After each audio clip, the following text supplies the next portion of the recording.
I'm Carol Ann Ford. I played Susan in Doctor Who. And I've been listening to the Five-ish Fangirls podcast, and it's absolutely amazing. So, goodbye everybody, and it's been fun talking to you.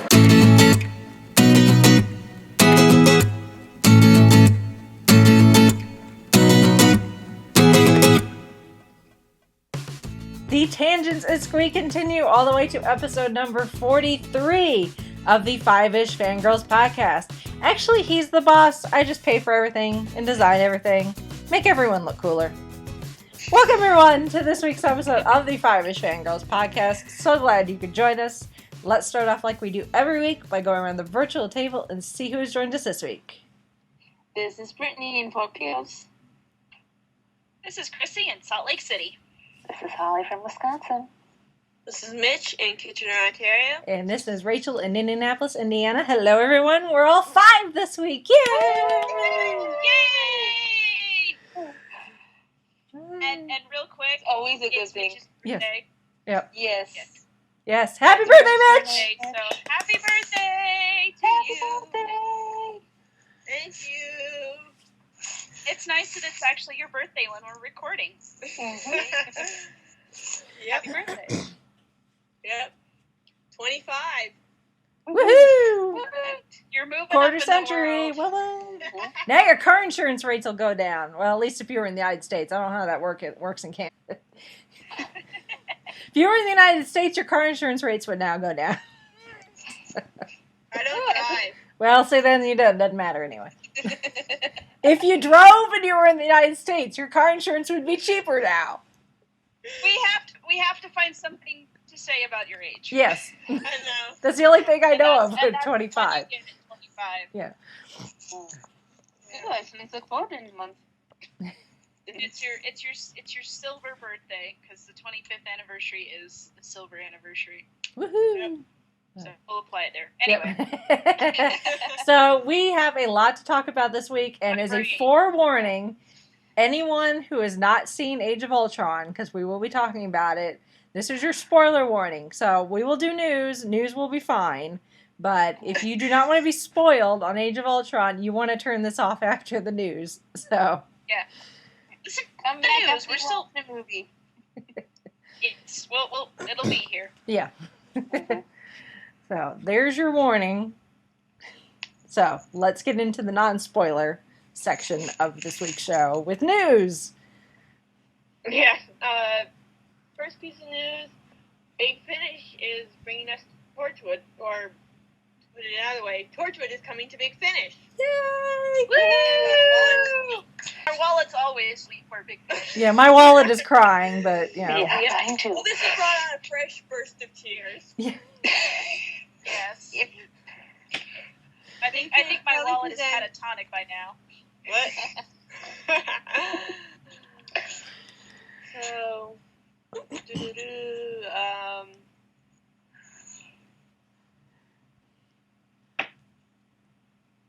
there's going Big Finish proudly presents John Barrowman as Captain Jack Harkness in Torchwood, an all-new series of audio dramas based on the fantastic Doctor Who spin-off series. Torchwood, the intrepid team of alien investigators, returns in a series of 6 audio productions as part of a licensing deal with BBC Worldwide.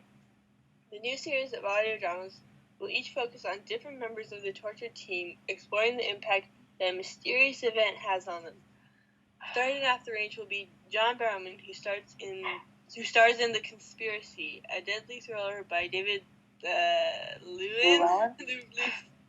It's Welsh. I don't know what None of us are Welsh. Welsh. They have like Where's 500 Eve when we need her? consonants, and we use 3 of them. which is released September 2015. Torchwood creator Russell T. Davies said, Torchwood has been to the moon and America and the Himalayas, but now I think it's finally coming home to the brilliance of Big Finish.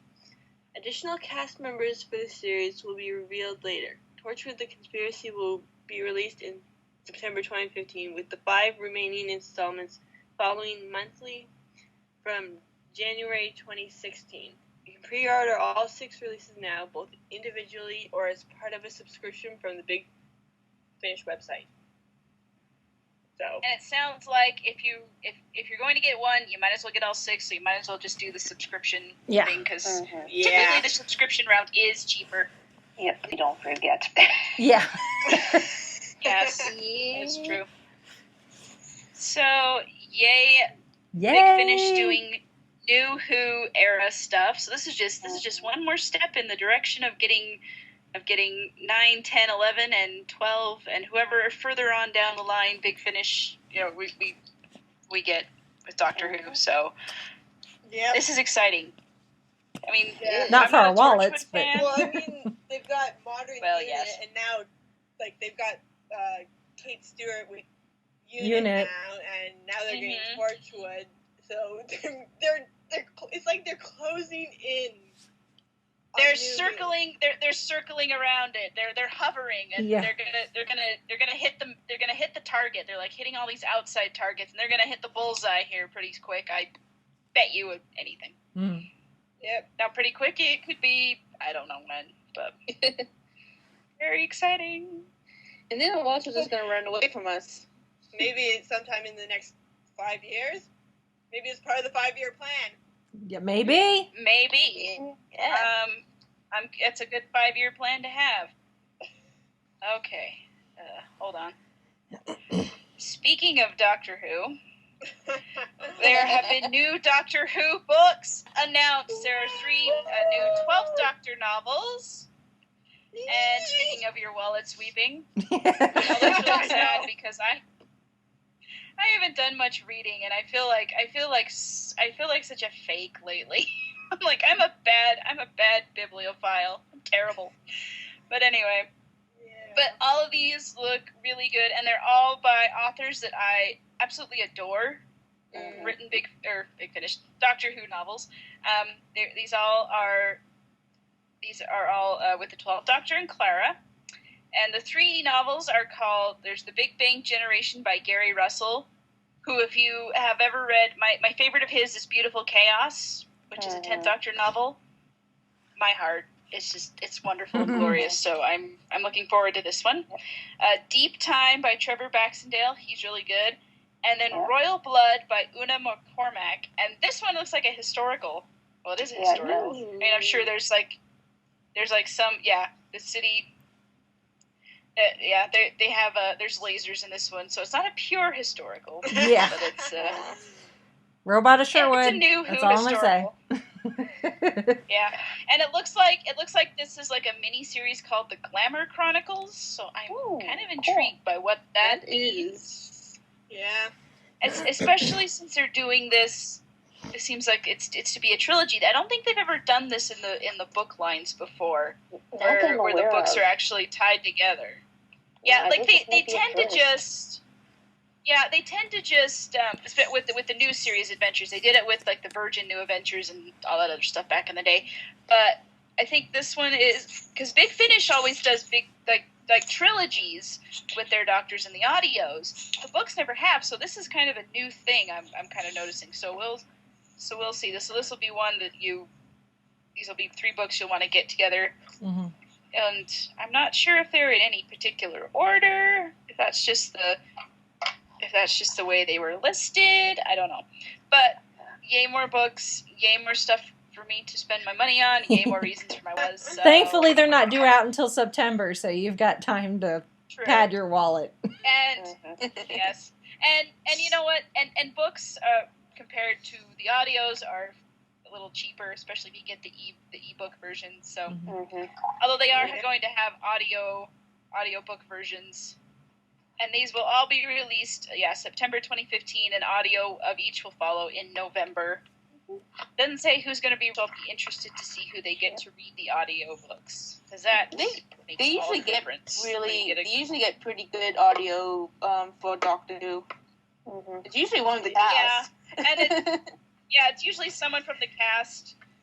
Like I know they got David Tennant to do a few when his run first started. Matt Smith did a couple, not quite as many as David Tennant did, but it was usually like one-off cast members that did them.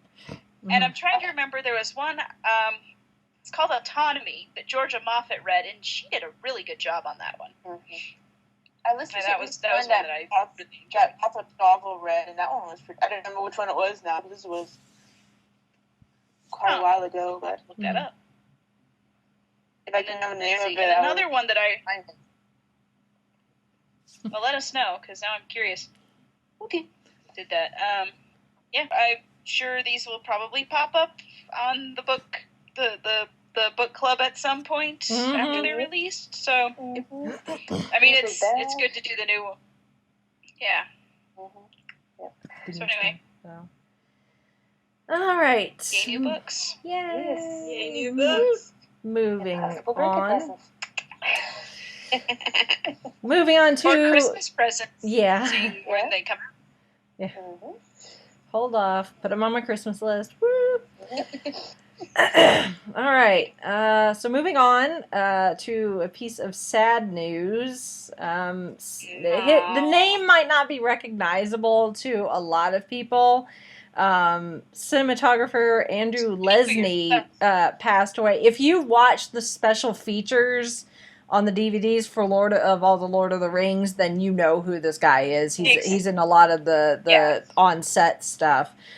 Just because he was the main cinematographer for both Lord of the Rings and The Hobbit, but he passed away this past Monday, apparently of a heart attack, which terrible. But he was only 59 years old. That's young. Apparently he'd been suffering from heart issues or something in the past year. Terrible. But I mean, he's best known for obviously Lord of the Rings and The Hobbit. He also worked on Rise of the Planet of the Apes, I Am Legend, and actually what he how Peter Jackson found him was his work on Babe. So, if you're a fan of the Talking Pig, you can thank Mr. Lesney for that. But he won his one and only Oscar for The Fellowship of the Ring, and he also won a BAFTA for Return of the King and an award from AFI for another movie. I've said before, one of my prized fandom collectibles is my big extended edition 12 DVD box set for Lord of the Rings, and I love watching the behind the scenes stuff, and there's a lot of besides Peter Jackson and obviously the cast, you get to know a lot of the people that worked on these movies, the people at Weta and the the photography team and the artists and everything, and it's just you get the filming that trilogy took up years of their life, and they were a family, and it's it's sad to hear that somebody so talented and still so young is no longer around to grace us with his work. Yeah, I know. Like you said, when I saw the name, I was like, oh, I remember him from all the extended edition DVDs, because I watched those, and I was like, I remember that name, and just everybody, even though I'm not well versed in cinematography or any of that technical stuff, it's still you watch these people talk about this is their life, their life passion, their life project, this is their career, and they love it, and I just get giddy when I hear him talk about it. So and then Andrew Lesney was no different, and I just remember all that, and I'm like, man, that sucks. Yeah. Which I know I sound flippant, but I'm not being that way. No. It's understandable. I mean, it's always tough to hear somebody who's talented that they're not around. And someone you admired, or that you knew his work. Yeah. Even if you didn't know the name, if you got enjoyment out of any of the movies he worked on, then you can thank him for that. Yeah. So and obviously our prayers and thoughts are with his family and his children and all that. So Yeah. And at least he left behind some awesome work for us to still enjoy. yes, absolutely. Mhm. And so that's it for at least for that bit of news. I have to inject this here just because I've been talking about it for the last couple of days. But not to completely change, but let's bring the happiness quotient up a little after some unfortunate piece of it. Let's do. We have a new royal baby. I'm so excited. And it's a princess. It's a princess. So yeah, I was not very active on social media, like posting anything about it, but I did post on our Facebook page, and then I Instagram a picture when I was watching the live feed from the Lindo wing yesterday. But I have been glued to Twitter all week, just watching the feed with the hashtag Royal Baby Watch, just waiting for something to happen. And finally, the Kensington Palace sent out the tweet about the same time Friday night, who started Friday night, that Catherine had been admitted to the hospital in the early stages of labor. And I'm like, finally.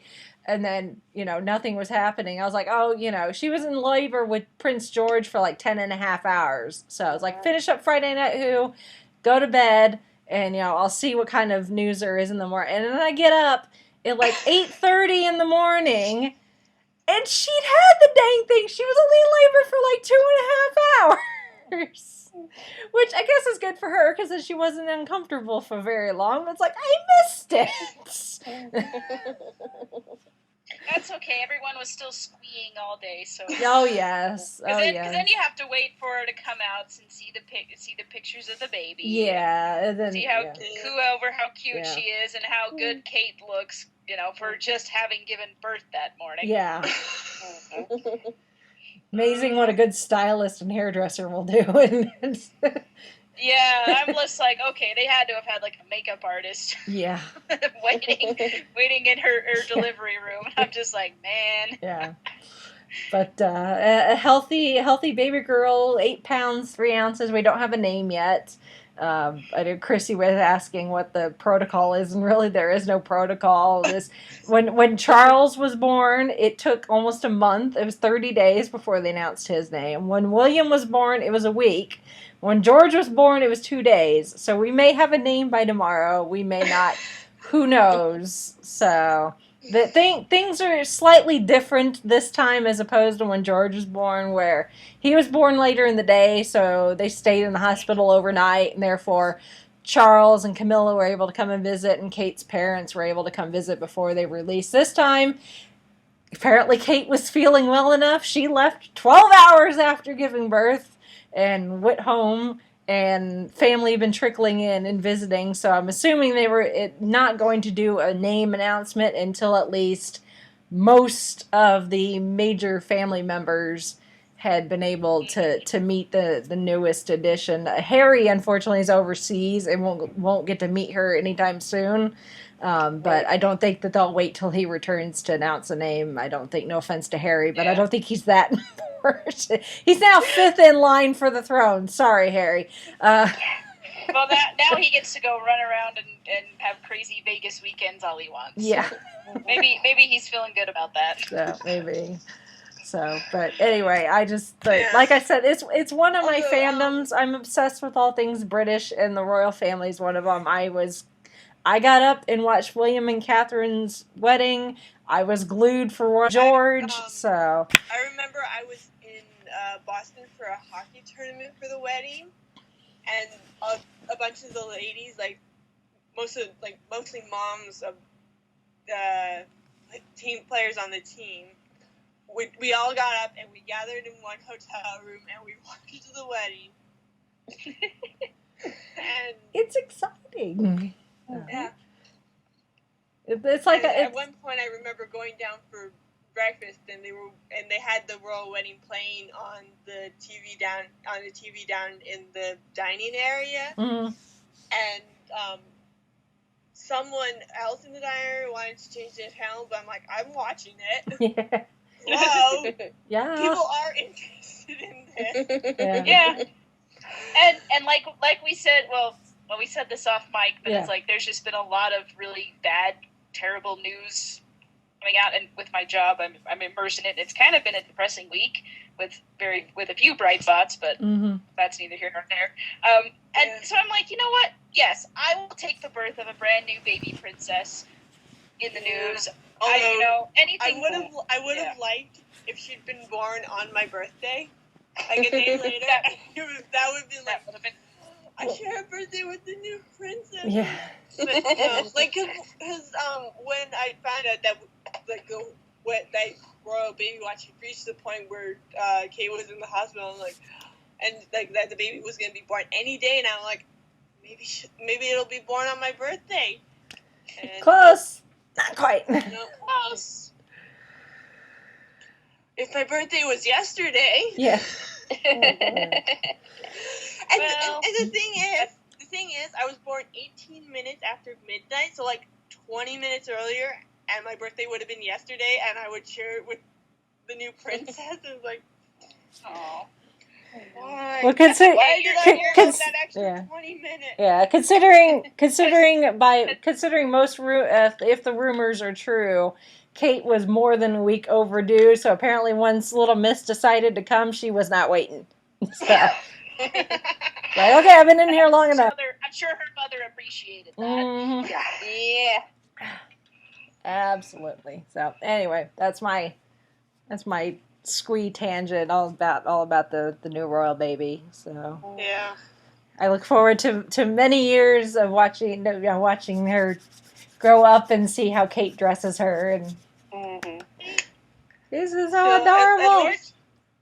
I think George was pretty cute for a 2-year-old boy. Yeah, he's adorable. The footage when William brought him to the hospital to see Kate, and he's waving to the crowds, and he's like, I don't understand why these people are here, Dad, but I'll wave anyway because you told me to, and he was just so cute. Oh. William's a good dad. Yeah. They make adorable babies. Yes, they do. I saw a lot of people on Facebook saying that the princess name should be Victoria because of Harry Potter. Oh, yeah. Because yesterday was the Battle of Hogwarts anniversary. Yeah. That's what I saw on the internet yesterday. All over the place was either Royal Baby or Battle of Hogwarts Memorial. The best one was someone saying, I can't go to work. Don't they realize I have to stay home and light candles in memoriam for the Battle of Hogwarts? And I'm like, yes, I'm sure your boss will accept that as a perfectly valid reason to miss work. Well, or if your school boss or whatever. If the boss is a Potterhead, then maybe. Yeah. Well, then at work during lunch break, that's when you do it. Yeah. Like, True. Remember? Yesterday was just an exciting day. Battle of Hogwarts. Yesterday was Free Comic Book Day. So. Yeah. Some of us saw Age of Ultron yesterday. Yeah. Yes. We'll get there. It's been a fantastic weekend. Let's just put it that way. Yeah. Yep. So. And Star Wars Day is tomorrow. May the 4th be with you. So get ready. We get lots of Star Wars posts. Yep. Yes. One little bit of housekeeping before we move on to our main topic of discussion. Now that Holly's here. Yeah, now that I'm here.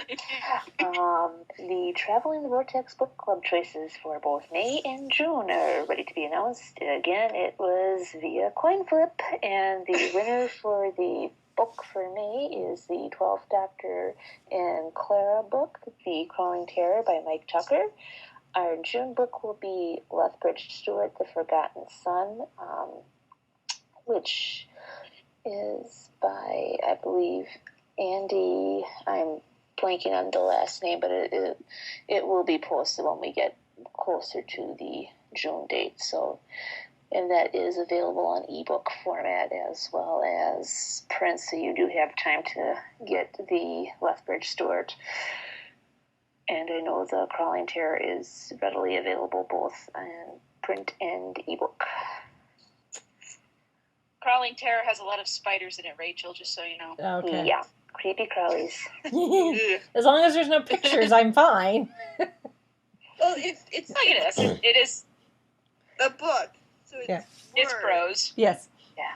I was able to read The Hobbit just fine. Watching The Hobbit was another thing. Gotcha. As long as there's no visuals, I am fine. I may not like it, So I but I am with will Game live. of Thrones. So, yay, it's a book club. Yep. And we're only a few days into this month's photo challenge, so there's still time to jump on in with the ABCs of sci-fi. So, Yep, there have been some excellent entries thus far. So Yep. all of you who are participating, looks great. mm-hmm. Yep, and can't wait to see what everyone has off. I have a few good ones coming up, so I hope everyone else does too. I can't wait. It's always so exciting to see what everyone. Maybe that's just me. No, I enjoyed it. I had a really good one for today's, but I've forgotten it. I didn't. I was like, I foresee, and I'm like, I could do, and now I don't, and I didn't, but I didn't do it. I don't remember what it was. Well, if you remember, post it. You don't have to post it today. You can always post it when you remember. Yeah. You can always say retroactively. This is the other one I thought. Well, I'm of. Yes. gonna have to Like do in a couple days. retroactively for like the first 3 days. Yeah, at this we're point, 'cause I only haven't 3 done days it. in, so your Oh, yeah. retroactive isn't too many. I So.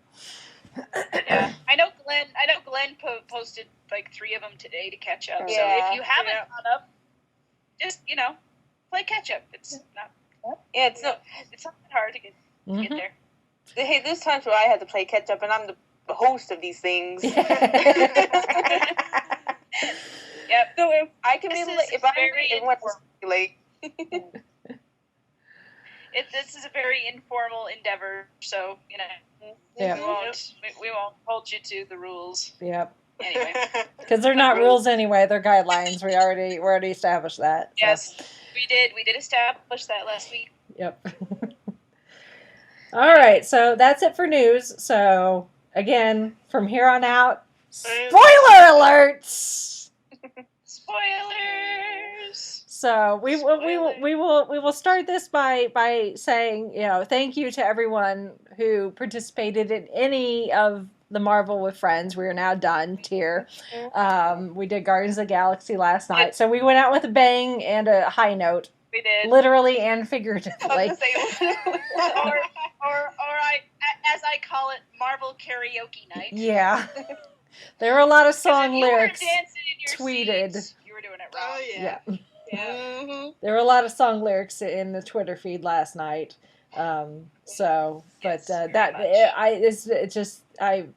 It seemed daunting when we came up with this idea, but now that we've done it, I'm so glad we did. Oh And yes. we will, I'm sure, do it again before Infinity War, but we won't do the whole thing. We'll probably start with Ultron and work our way towards Infinity War. So I was going to say that because we had to start this at Christmas time almost, Yes. right? yeah, Yeah. in between Christmas and New that Year's. was, 4 months ago. And so if we did them all when Infinity War came out, that would be, We'd have to start in like September. I think we'd have to start like a year in advance or something. Yeah. And soon we'll come to the point where okay, the movie's coming out in 2 years, we better get this started. Yeah. Yeah. Or we're gonna have to start doing it every week instead of every other week. Yeah. But that's down the road because Infinity War is not due for several years, so we have 3 time, years. and there's a lot of movies between now and then. But our focus Infinity for War is like 3 years away.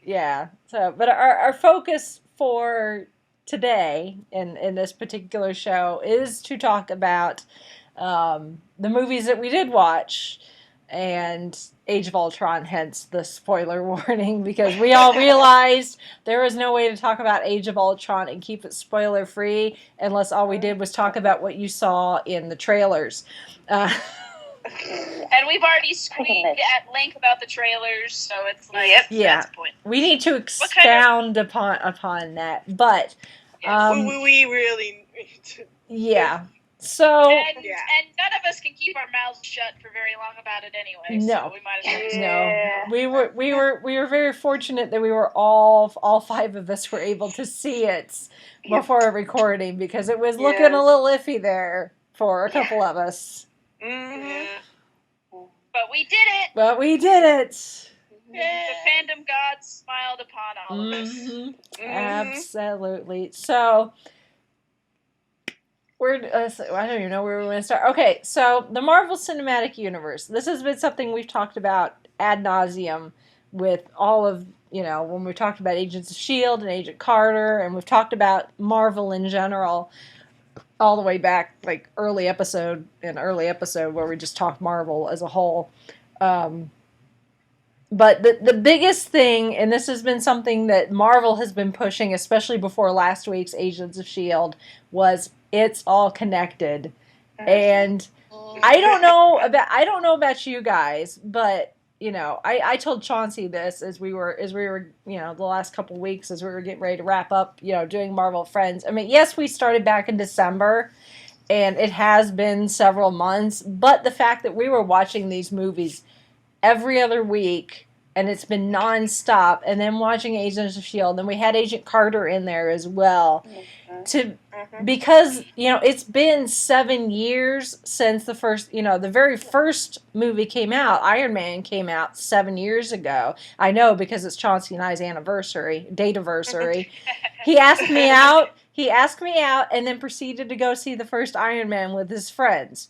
So that our relationship is intrinsically linked to the Marvel Cinematic Universe because of that. So you two were made for each other.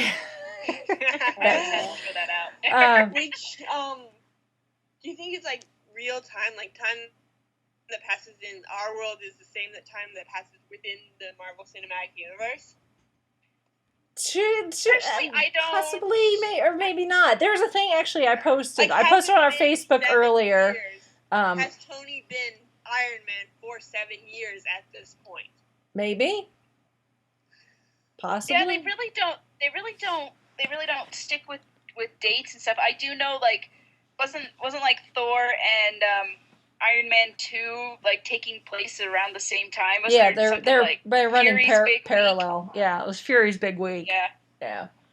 So there's a thing I posted on our Facebook where somebody had, unlike what we did, where we, when we did Marvel Friends, I put in there, where to watch Agents of S.H.I.E.L.D.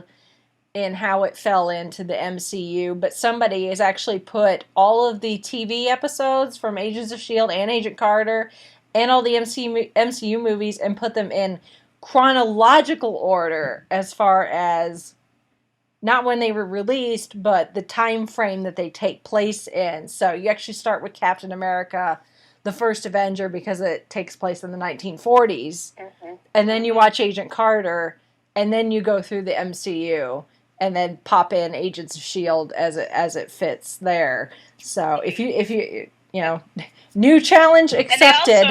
And they also included Daredevil in there too. So I'm like, okay, I guess I really need to start on that one. Yeah.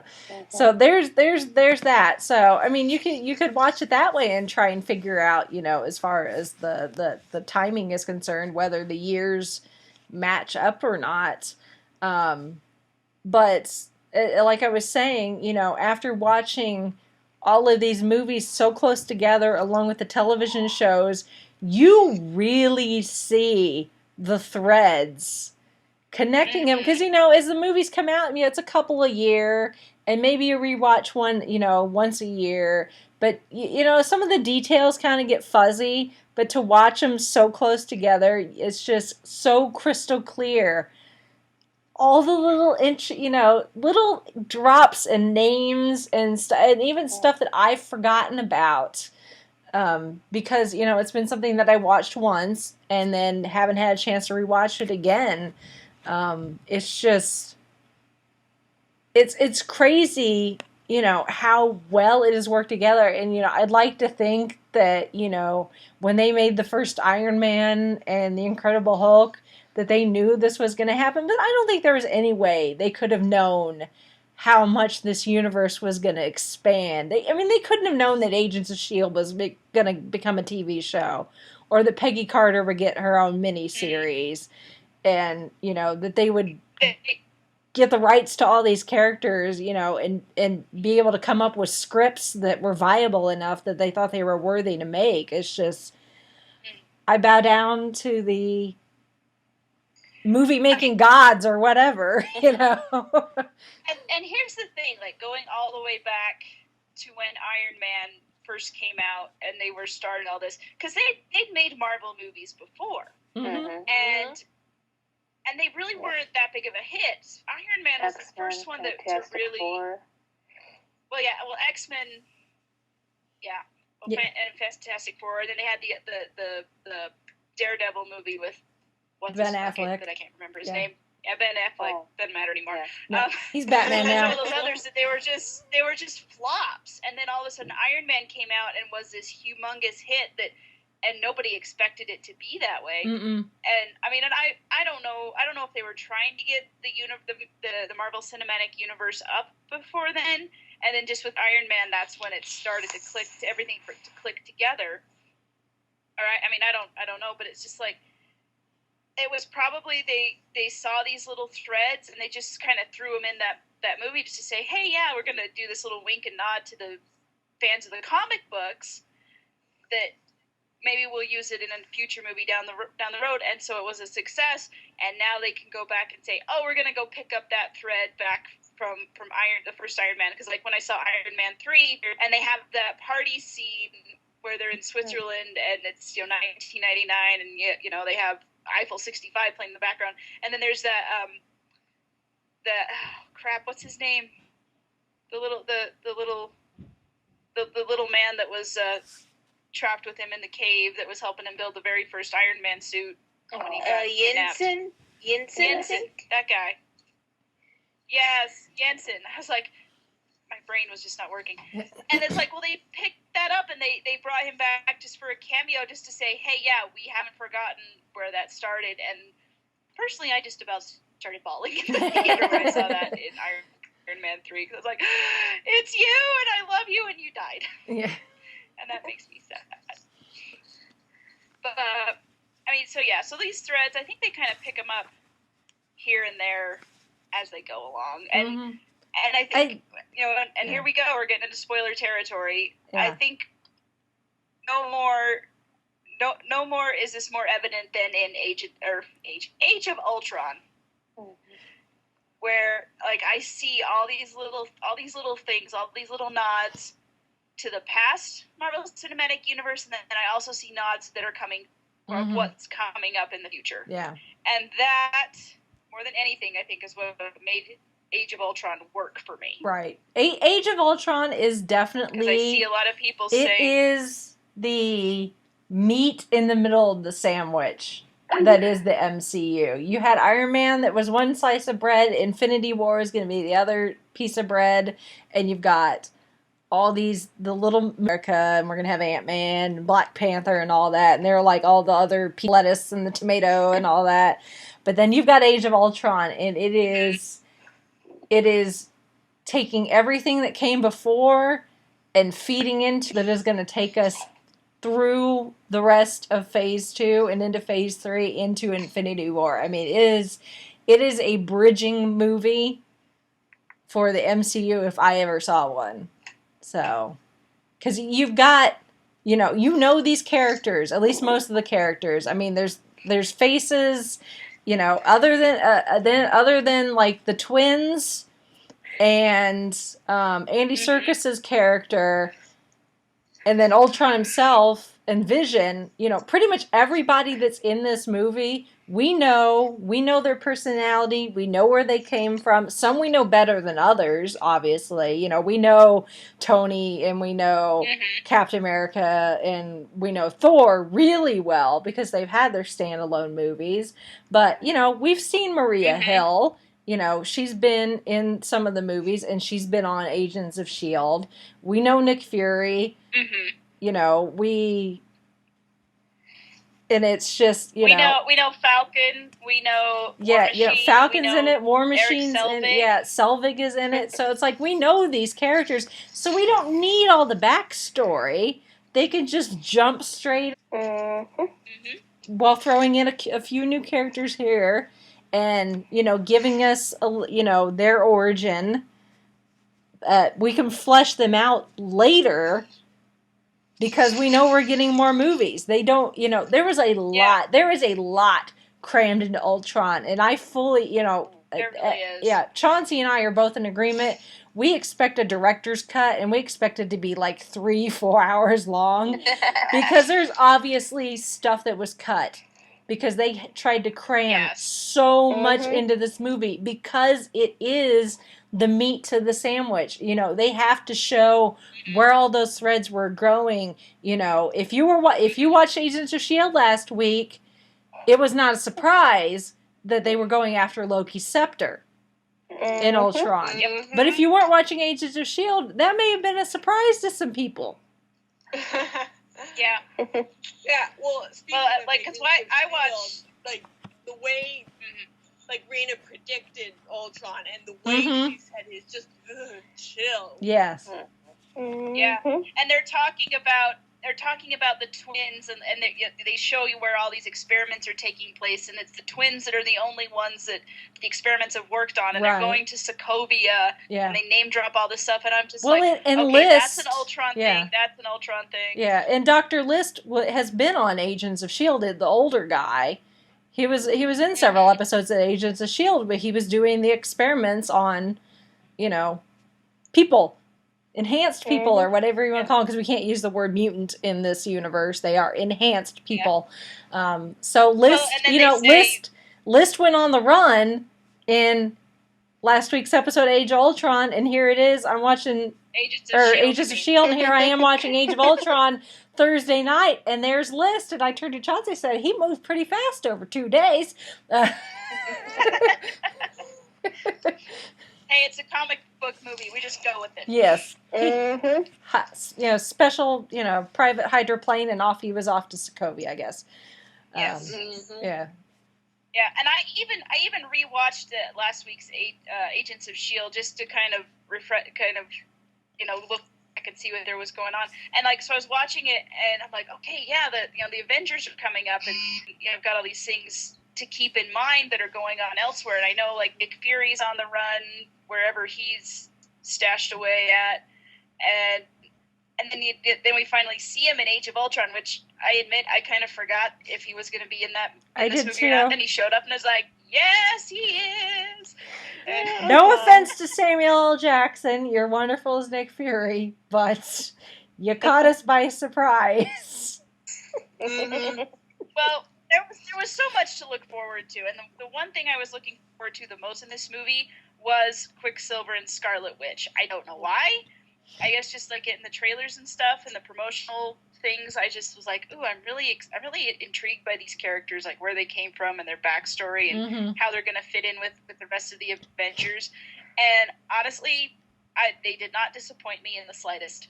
I loved them both. I cried actual tears when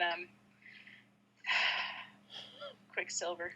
Yeah. Too good to last.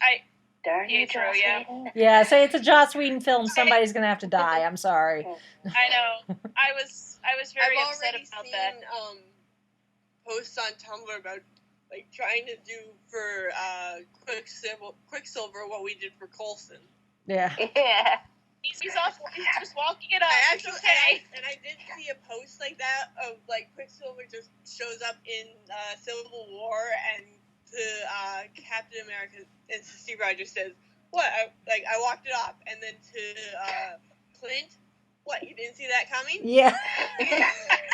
I like that little running gag. The whole didn't see that coming. Which to Barton, after he'd been just ravaged with bullets, courtesy of Ultron, and him saying, "I bet you didn't see that coming." It's like, I know that was like just like a little nod and wink from Joss Whedon to the audience. Because there were rumors floating around that one of the Avengers was going to die in this movie. Of course, I'm staying away from anything that even remotely could contain a spoiler. But, I kept seeing things pop up saying, are one of the Avengers going to die? Click and find out. I'm like, hell no, I'm not going to click and find out. But, in the way the movie... Yeah, I know. But the way the movie was going, and we get this fantastic character development for Barton... And I thought for sure Barton was going to be the one that was going to die. You're not the only then he one, goes 'cause back when to he that said little boy. Yes. Mhm. He I saw was like, that oh, here it kid, comes. Oh, and here he it comes. goes out, and I'm like, no, Barton, you're going to die now. And then he did it. And then Quicksilver's like, bet you didn't see that coming. And I'm like, no, I didn't. We didn't, you frickin' troll. Oh. But that's par for the course for reading.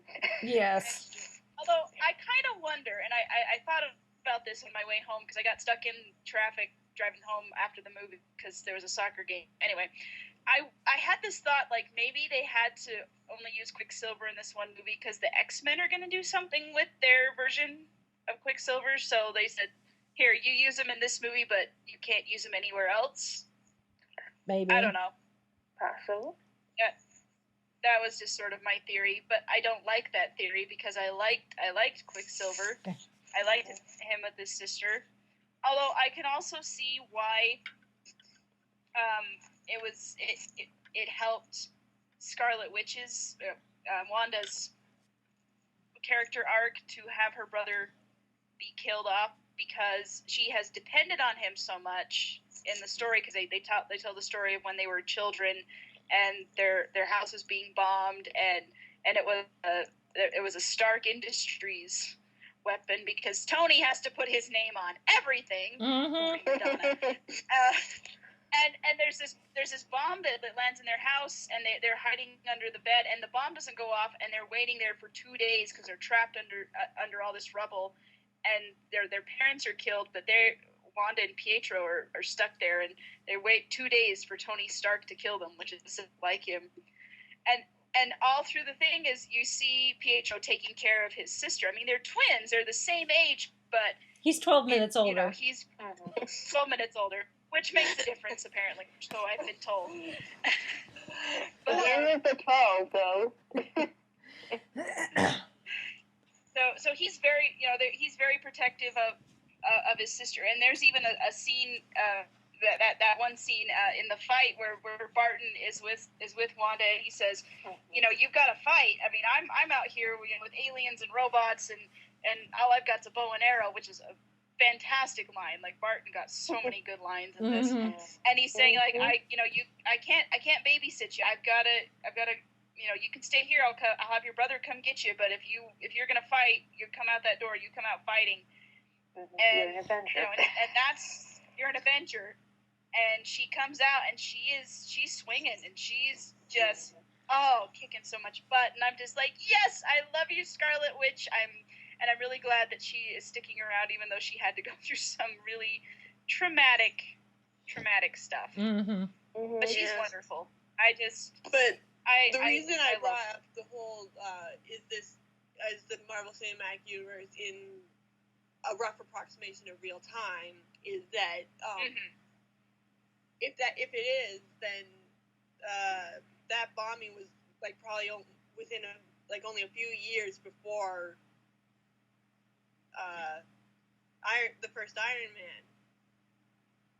Which would make sense because that's when Tony would have still been in the arms business. They're probably like late teens, early 20s in Age of Ultron, so it was only like maybe 2, 3, 4 years before.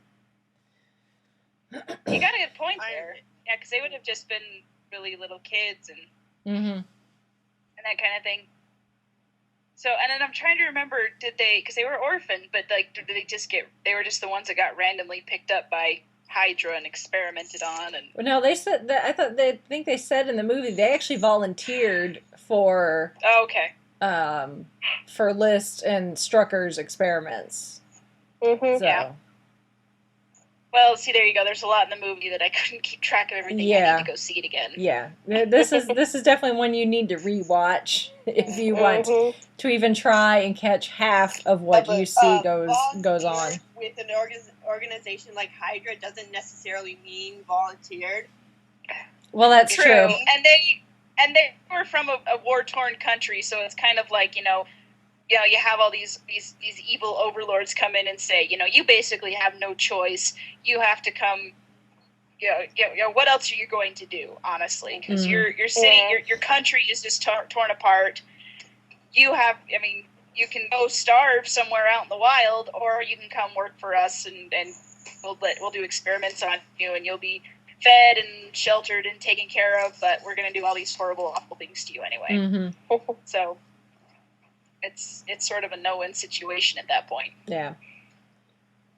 Which is really depressing to think about. Yeah. Yeah. But so you've got, the stuff with Ultron and the Avengers, the main Avengers and Ultron it's almost, I don't want to say almost, but it's very similar plot point to the first Avengers movie, that there's this, psychotic evil being that's hell-bent on, destroying the planet, and the Avengers have to cooperate to be able to take him down, but of course there's personality clashes. But eventually they team up and, save the day and save the planet and all that.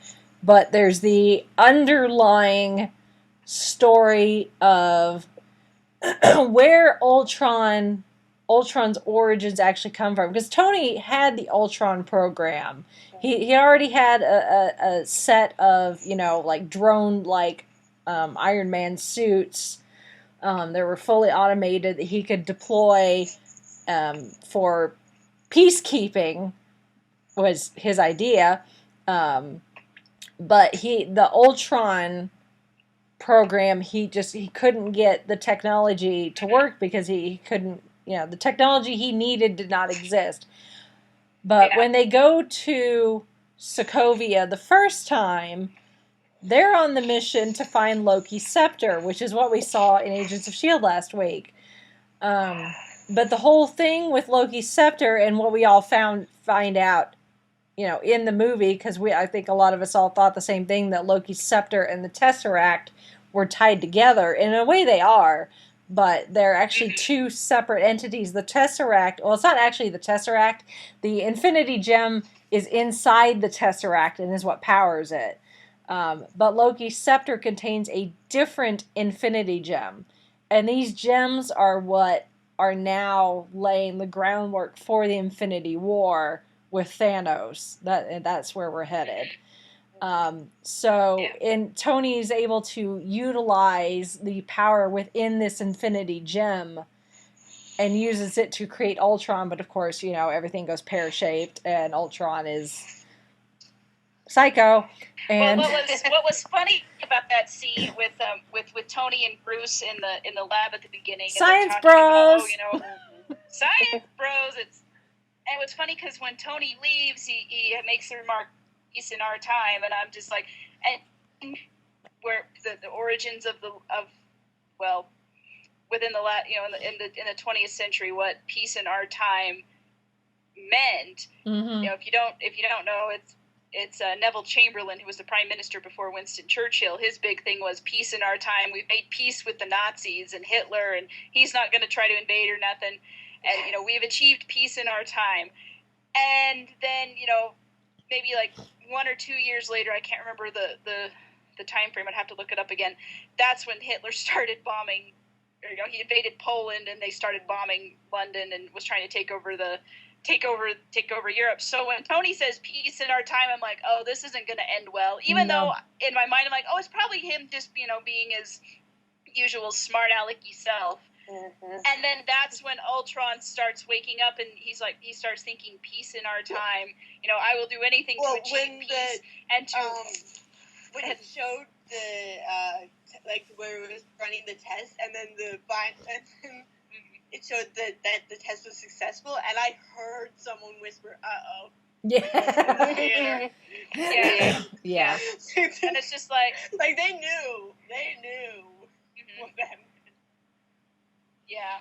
And like that's how Ultron was learning. Like this is what at first he's like, this is what my creator wants me to do, is to, you know, defend the human race. But then it starts making all these great big logical leaps of, well, the human race is what's killing. You know, humans are killing each other. That's where most of the violence and unrest and you know, the only way to achieve peace on Earth is to kill all the humans and destroy the world and start over. And he alludes to the story of Noah in the Bible. Yeah, extinction level event. He talks about, ask Noah, or what you're something. He alludes to the Noah story in the Bible with the flood, and because everyone was terrible, so he's like, well, let's just start over, and he's like going to do the same thing, and it's like, okay, this is not good. Poor Jarvis. So that's. Oh yeah, and then he beats up on Jarvis, and Brittany made this point to me last night. Had Jarvis, it was like, no. What are you doing? What? So Brittany pointed this out.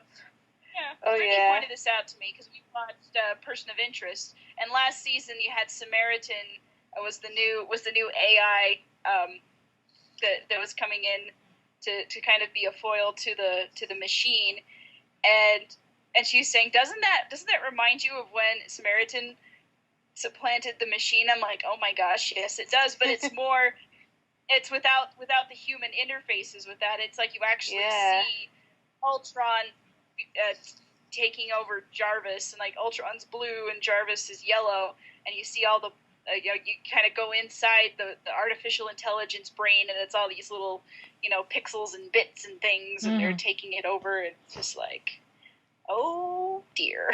It's like, yep. And then I cried because Jarvis, I loved him. Yeah, but he kind of halfway comes back as a vision. He wasn't destroyed. He just went into hiding and managed to keep Ultron from getting the nuclear launch codes to launch all the nuclear weapons. Changing them, every couple of seconds, probably. Every couple of seconds, probably every half a second. Yeah. So that's the speed that those two were operating on. Right. Yeah. Oh yeah, they were going crazy. Yeah. But Jarvis is renewed or given a new lease on life because Ultron was wanting to create a better body for himself, and was using a form of tissue, like replication or whatever, and vibranium of all things, to create himself a more organic and better body, but that gets stopped. I did like his line. I did like his line about the vibranium. It's like humans found the most indestructible material on Earth, and they made a frisbee out of it, because that's what Captain America's shield is made to vibranium. Yes. And even though Howard Stark said that was all that they could find, that Cap's shield is all the vibranium on the planet, apparently not. There was a lot more to be mined wherever they found it. In Africa. Yes. Where everything is found in Africa apparently nowadays. Yeah. Because that's where all the what do you call them?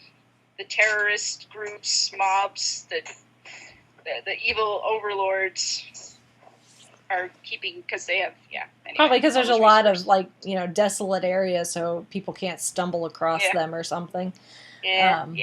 But they go in and take over the little villages and make the kids work for them, and it's really sad. Yeah, but which I believe they mentioned that the specific nation that it was founded was Wakanda, which ties into what we were talking about earlier with Black Panther. Yes. Yeah, they've like we were Black saying. Panther is the king of Wakanda. Yeah, that's another one of those things where it's a thread, and a stone has now been laid for phase 3, and they do go to Africa, and it is where Black Panther is located, and we get to see Black Panther's nemesis, at least for a little bit, played by the ever so talented Andy Serkis. Which I totally forgot he was in this movie, even though I remember it being mentioned at some point. Yeah. But yeah, he was there, and his name is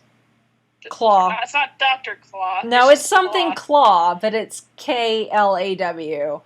But he ends up losing an arm to Ultron, and will come back later with, if they follow the comics, he'll come back with a prosthetic arm with a claw on the end, which I just find it kind of funny. But when that's your name, how else can you end up? Yeah. I guess. Yeah. So if there's anyone out there with the last name Claw, you're screwed. Yeah. I have to say kudos to James Spader for doing one of the creepiest voices for Ultron. Yeah.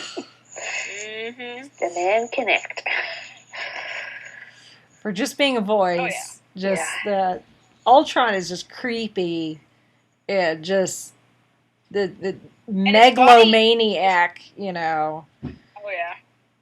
His body keeps like upgrading itself. Yeah. Like it's subtle, but I mean, because there's all these different, because he builds all these different robot versions of himself that they all have his brain inside. And so he's like everywhere. He's every one of these robots, and he's controlling all of them. So it's like, you had the by Loki. Well, this is actually, it's like they replaced the Chitauri with robots, but all the robots have the exact same brain. Mm-hmm. So that makes it even more dangerous and high stakes even. Mm-hmm. Although Ultron's army was built, at least utilizing some of the Chitauri technology that was left behind, because one of the giant whale things is in Hydra's facility in Sokovia. Yeah, well, I saw that thing, and I was like, is that one of the big Chitauri creature things? I'm like, oh my gosh, it is. Like, how did they hide that thing underground? Mm-hmm. First of all, getting it out of New York. Second of all, transporting it all the way across the world and putting it in their underground hiding place bunker thing. I'm just like, comic book logic. It just happens. Mm-hmm. Mm-hmm. Just like, how did they get their hands on Loki's scepter? Who left that laying around after Natasha closed the portal? Where somebody could grab it. I thought Thor would have taken that with him to Asgard. You would have thought so, but apparently not. So, and that may be one of those things that we'll find out down the line. Yeah, although I feel like I need to in the director's Avengers cut, probably. Just to see I need to rewatch the first Avengers just to see where it was, like, what the last place we saw it was in that. Yeah. Yeah. And it may have been explained, They were bringing Loki and it may have got back cut. to Asgard, or was it just left, like, on the tower, on Stark Tower? Yeah. What? Yeah. Well, and we may have, like I said, it may have been in there, and it may have got cut. It may be one of those things that, it may be in the extended director's cut version of the movie when it gets released out on DVD. Because, I mean, Joss Whedon has already said that, they filmed something with Tom Hiddleston as Loki for this movie, and it got cut. Because it just didn't work. That's why we need the director's version. Yes. Mm-hmm. Like yesterday. Yeah. So, there's... Make it happen, Whedon. Yeah. Because I kept waiting. I kept waiting for Loki to show up because Idris Elba said that he and Tom had filmed stuff. Because we did end up seeing Hemdahl in Thor's in Vision. But just I kept waiting for Tom to show up, and then there was no Loki, and I'm like, and then like the day after, they're like, yeah, it got cut, and I'm like, oh, okay. Because I was waiting for Loki to show up too. He's like, okay, where are you, you little imp? Come on, show your face. I'm sure it'll be a good scene on the Blu-ray. Yes. Yeah. It'll be there. But one thing that did not. Imagine, like, what if it's like they do it like a deleted scene and it's a joke that Thor was Loki the entire time? That'd be terrible. That would be bad. I think the Hammer would know.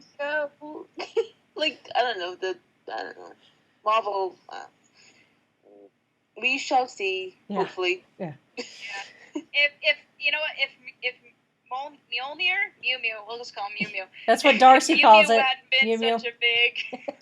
I can't say Mjolnir. The hammer. If the Hammer hadn't been a big plot point or an important character building plot point, I think that would have been plausible. But because they had that big thing about get each Avenger to lift the hammer if they're worthy, and none of them can do it, and then. And then they argue about it, like, oh, what if it was in an elevator? Is the elevator worthy? And all kind of, stuff like that. And then Vision comes in, and they're all like, how do we trust him? How do we know? And then Vision like picks up the hammer and hands it to her, like, here, the elevator conversation came after. Well, yeah, Vision picked it up. Yeah. It was like. Well, I feel like they were discussing that. They were debating about Vision being an artificial intelligence and whole new set of rules, and if you put it in an elevator and the elevator goes up, elevator's not worthy, blah blah blah. Yeah. I was chuckling. But that was just. I was chuckling so hard during that scene, and when Tony and Rhodey, you're all like, whose side are you on? Pull. I am pulling. Poor Rhodey. They've got their Iron Man glove thingies on. Yeah. Rhodey was sort of. He had some good moments. I'm glad that Rhodey. I'm glad that they figured out a way to get Rhodey in on the action. I like the subtle reference to Finding Bucky. Winter Soldier. Yeah. Bucky. Yeah. When Steve is talking to Sam and he's all like, oh, sorry, I missed out on all the fun. Steve's like, I'm sorry you missed out on the fun, and Sam's like, no, you're the Avenger, that's your thing. I've been working on our missing persons case. Mm-hmm. Yeah. Sam has obviously been on the hunt for Bucky. So. Yeah, which goes to show how important the Avengers stuff is, because Cap was all gung ho for finding. And then he got pulled off of that to go find Loki's scepter. So it's like, okay, yeah, that is important. Yeah. It takes precedence. Yeah. So, but that lets us know that that's not a forgotten plot point and will be picked up. We'll be going down that path here, probably in Civil War, Captain America Civil War. Yeah. But and that's another thing that, it's the thing with this movie is, even though there is so much crammed into this film, and Chauncey afterwards, he's like there would be in a scene and something would be happening and I'm getting into it and then suddenly it goes to something else and I'm like, wait, what? It's like, it's a bit disjointing, but at the same time, I think it kind of fits, knowing storyline is coming. That the first Avengers, there was some irritation in the ranks, but they were able to put their differences aside fairly quickly and come together and defeat Loki and take out the Chitauri and all that. But the Civil War is going to be so much more than that. And to have it be this disjointed and have the characters, being off doing their own thing, and we've already you know, Tony at the end is all like, you know, I'm ready to go relax and, you know, go do something else. Yeah. And Banner has taken off to who knows where. And, you know, Thor has gone off back to Asgard and all this thing. So, I mean, they've gone their separate ways, but not like in the first Avengers where, you know, Steve and Natasha went back to work for S.H.I.E.L.D. and, you know, Banner and Stark were hanging out at Stark Tower. And, of course, you know, Thor had to leave because he had to take Loki back to Asgard to put him in prison. But, you know, at the end, Nick Fury said, you know, Hill asks Fury, you know, what if we need them again? And Fury, you know, he's not concerned about it. You know, he's like, if we need them, they will come back. They'll be back. Yeah, they'll be back. But this time... That's exactly what happened. Yeah. They needed them to go get Loki's scepter, and they called them back and said that. And then, then, like, all these events started off because Tony was working on Ultron, and they're cooking all this up, and then they find out, like Cap and Thor and everybody finds out that they've been doing this because Ultron attacks them. And Cap is he's pissed off because they did this behind the rest of behind everybody's back. And you kind of see, I mean, Steve and Tony are friends, and you know they respect each other, but you can definitely see their friendship starting to fray at the edges because Cap is so he's idealistic and he believes in the best solution, and Tony's just like, you know, Tony lives in a land of gray area. The ends justify the means. Yeah. For Tony, the ends justify the means in getting, you know, peace, and he wants the job to be done. He's not about he doesn't want to do this anymore. And Cap's like, look, I lost my chance for a normal life 70 years ago. This is all I know. This is all I can do anymore is to be an Avenger and be part of S.H.I.E.L.D. and fight against the bad guys. He's like, this is my life, and you know, somebody's got to do it, and if Stark, if you're not going to do it, I will. And you know, it's kind of interesting to see that schism already happening. Yeah, but by the end, I mean, they're still talking to each other. They're still on friendly terms with each other. But my theory is, and talking to Chauncey, he agrees with me, and you know, you guys can tell me if I'm crazy or not. But I think what really is going to put the divide between Steve and Stark is, you know, assuming that Civil War sticks with the way it goes in the comic books, the Civil War storyline in the comics is all about setting up a superhero registry so that these people can be accounted for. Is kind of set up in Age of Ultron because the whole thing with the Hulk going nuts. Exactly. That's my point. Is I think the idea, whoever comes up with the idea of the superhero registry, I think that will come from Hulk losing control in Age of Ultron, because even after, you know, everything kind of goes just crazy and it's not safe for them to go back to Stark Tower. They have to find some place to lay low for a little bit. When they're talking to Hill, you know, Hill tells them, you know, some of the public still loves you, but a lot of people don't. You know, it's not safe for you to go back to where you were because people want your heads with what has happened. And it's some of that actually. You watch this. Yeah. Well, like you watch this and you see all the destruction they're causing in their battles. You know, like that city in Africa when Hulk totally went berserk. I mean, they're, you know, beating up on, you know, tearing down buildings. Even though Tony, that one building at the end, he's like scanning it, making sure there's no people in it. I mean, how long is that? Have they been working on that building that they were constructing? Even though there were no people in it, that's a lot of property destruction, and people are going to be very, very upset that your battles are. And I kept waiting for Tony in his Hulkbuster Iron Man suit, like, just, you know, pick up Hulk and go drop him out in the ocean or something.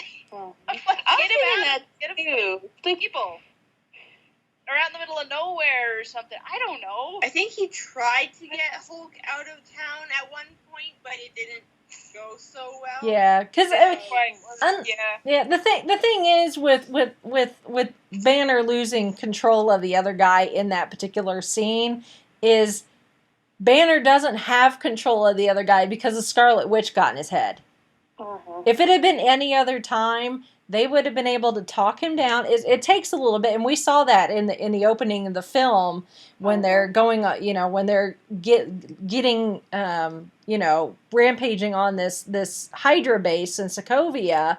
Once they don't need the Hulk anymore, Natasha has kind of become the Hulk whisperer, and is able to talk him down and calm him down, and eventually, Banner turns back into himself, and he's got new stretchy pants now, so he's not naked every time he hulks out.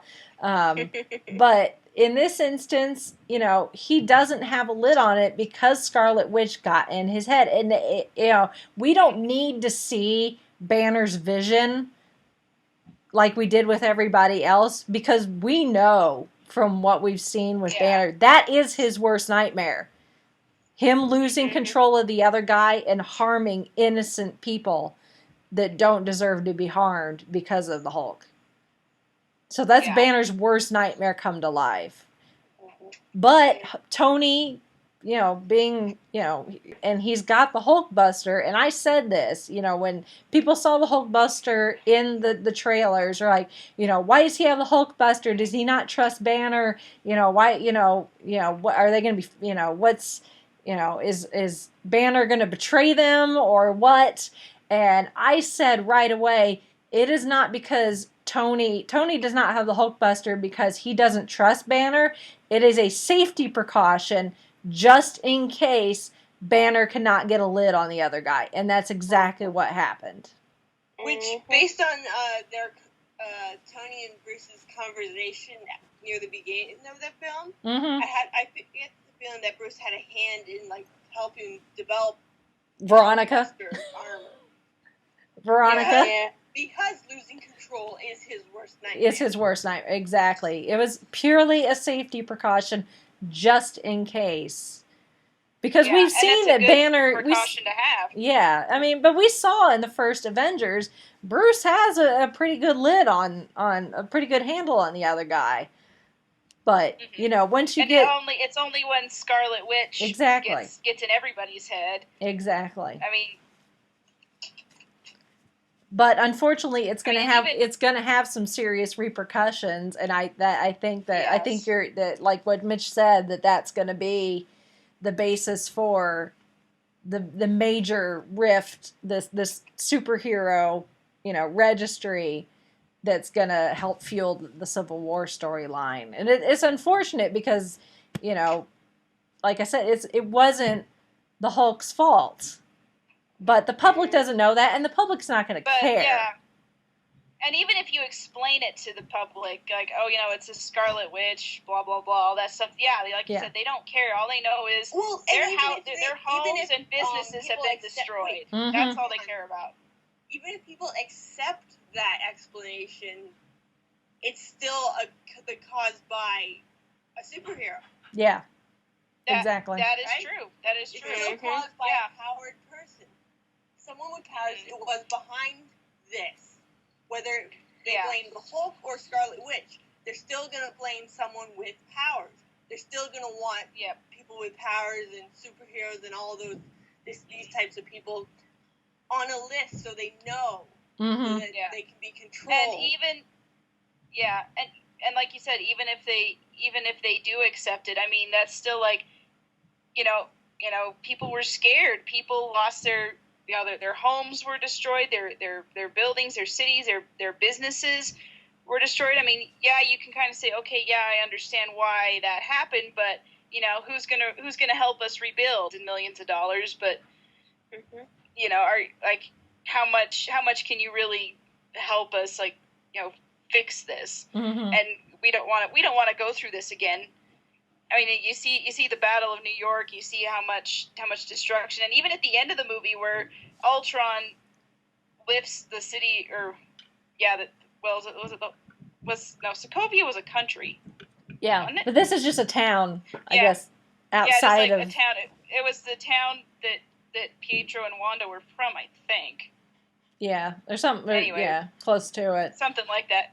He's going to turn it into a meteor. It's going to destroy everything. It's like supervillains, robots, androids, whatever is doing these things. It's like, yeah, people are going to want to try to create some semblance of control over this. Like, so they create the superhero registration thing, and that's what's going to... Yeah. They're slightly doing that on Agents of S.H.I.E.L.D. with Gonzalez's character, where, you know, they've got Sky now, they've got, you know, Lincoln, they've got, assuming that they let him go to get medical care, you know, they've got Mike Peterson as well. And, you know, Gonzalez has been all about, you know, finding these powered people and figuring them out and studying, not in a torturous way like what Hydra was doing, but it's obvious even within S.H.I.E.L.D. They're like lab rats. Yeah, even within S.H.I.E.L.D., there are people in a position of power that want to know where these powered people are and keep them in check. And I just want to mention this real quick. It's kind of on topic, but a little bit of a tangent. I loved that there was that moment where it comes in on the helicarrier and they're trying to get all the people that are on the floating city out before, you know, they blow it up so it doesn't hurt anybody. And Cap says, or someone says, "Is this S.H.I.E.L.D.?" You know, they're all scared because, you know, S.H.I.E.L.D. and Hydra have kind of been become one and the same in a lot of people's minds, and Cap says this is what S.H.I.E.L.D. is supposed to be. And so, like, watching Agents of S.H.I.E.L.D., watching that episode, or rewatching it, and I was just like, you know, cussing at Gonzalez the whole time. I'm like, you're the one that's making everybody not trust S.H.I.E.L.D. I mean, even though he's part of S.H.I.E.L.D., and there's still, but he's still using that S.H.I.E.L.D. moniker, that reputation of, hey, you know, we're gonna protect everybody, but we're gonna do all these terrible things, and like, that is not Nick Fury's S.H.I.E.L.D., that is not Coulson's S.H.I.E.L.D. No. But it's S.H.I.E.L.D., and it's like, so that's definitely gonna get brought up. Well, and especially now that Gonzalez knows that Fury actually is alive. Oh, that was the best. Coulson is all like, "Here you go, Fury's toolbox." They're like, "Here you go, unlocked, all yours." He's on his way to get it. Yeah, Fury may object when he comes to collect it. Oops, spoilers. Yep. I was just waiting for that bombshell to drop. Yeah, I was just waiting for that bombshell to drop, because all this time, you know, you got Gonzalez and the real S.H.I.E.L.D. doing their thing, and of course Coulson is trying to, you know, do his thing without, you know, Gonzalez's interference. Like, wait till Gonzalez finds out that Fury is still alive, because he's working under the, you know, idea that Fury is dead and Coulson was in charge, which Coulson is in charge because Fury left him in charge. But now that he knows that Fury's alive, yeah, he may change his tune a little, I think. Probably, or maybe, you know, this is what I see happening too with, and this goes into Civil War, is like Gonzalez's S.H.I.E.L.D., there's going to be like a break in S.H.I.E.L.D., and it's not going to be S.H.I.E.L.D. and Hydra, it's going to be S.H.I.E.L.D. 1 and S.H.I.E.L.D. 2, and it's like, you know, who's going to decide how... What we've seen on Agents of S.H.I.E.L.D. is already sort of starting that, because there's Coulson's team, and then there's Gonzalez's team. S.H.I.E.L.D. Yeah. And they're and maybe like that's what that spin-off is that they were talking about. Well, and they even for at least a little bit there, and it may, you know, depending on where they go, it may still be there, but after what happened to Skye, you know, before Simmons knew that Skye had changed after being in the city, when they were taught, when she, you know, when they found out what happened to Raina, and Simmons just like totally went all like anti, like, powered person, and wanted Raina just, you know, like taken down like a rabid dog or something. And I'm like, are we laying the basis for civil war within Coulson's group? Because you could see Simmons going to the, like, I want powered people to be brought, be accountable for themselves side. Yeah. And then you've got poor Skye, who's just like, Simmons is one of Skye's best friends, and, she's talking about, and Simmons is talking about this, and Skye's like, okay, well, what does that, are you going to say the same thing about me when you find out what I am, what I can do? And it's just like, so much heartbreak, especially since you watch these people all become friends and, this whole family dynamic. And that's what I loved about last week's Agents of S.H.I.E.L.D. is because they had Ward come back, and, they're trying to lead a mission, and he just says, okay, fine. I screwed up. I destroyed this sense of family, this team that we had. We had something good here, and my actions, ruined all of it. I mean, and he accepts that there is no turning back from what he did, and it's like, it's not that he expects them to forgive him for anything he did. It's that he wants to apologize and try to make amends the best he can, even though there is no freaking way that he can ever really come back from that, which kind of makes me sad because he kind of turned out to be okay in the end, especially with Agent 33 and what he was doing to help her. I was like, dang you, Ward. Yeah. So, but this, we had all these things leading up to this movie, and now, the foundation is being laid for phase 3, and I had a thought. What if the Maximoffs survived? Were the only ones to survive because they were genetically predisposed? Like, we already know that that's probably that could be why this genetic predisposition to power was seeded through millennia ago by the Kree. What if they happened to be, like, one of their parents had that genetic material, passes on to them, and they both inherited since they're twins. So possibly, I buy that. Like, That's a good theory. And it's not necessary. When you guys were talking, but I didn't want to interrupt. And I'm like, oh no, that's fine. No, that's. I actually like that theory, especially with the idea that the Kree have seeded the genetic predisposition throughout humankind. It's like, I mean, you have people like Skye, who her mother knew what she was and everything, and wanted to help her through it, and through circumstances beyond her control, wasn't able to do that. But the Maximoffs, they could have been like, had that genetic thing and never knew, because they never went to the Kree city at all. So they just kind of lived their life, whatever, and then. Yeah, I believe it. Well, I mean, the thing is with, if that's a thing, and, I bet if you traced back far enough in the genetic line that Skye and the twins may share, Kree genetic DNA, I guess. Because that's maybe where it comes from.